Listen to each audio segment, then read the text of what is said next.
Let me show you how to cook chicken breast in a pan with butter in a super easy and quick way, so it turns out perfectly golden and juicy and full of flavor. First, remove the chicken breast from the fridge 15 to 30 minutes before cooking to help it cook evenly. Season both sides of the chicken breast generously with salt and freshly ground black pepper.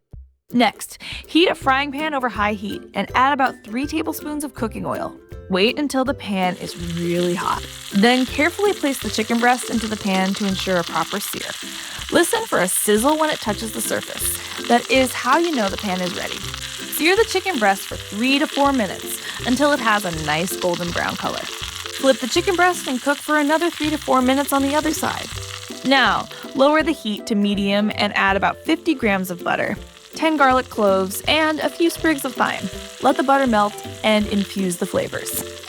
Scoop up the melted butter and drizzle it over the chicken breast, letting the garlic and thyme soak in.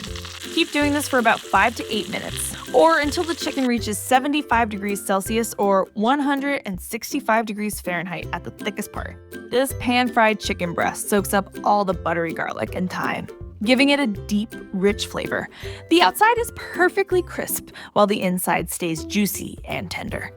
Now that you have mastered how to cook chicken in a pan, you need to check out this video here about the fastest way to cook a whole chicken. It is so much quicker and simpler and might completely change the way you cook chicken. Check it out now.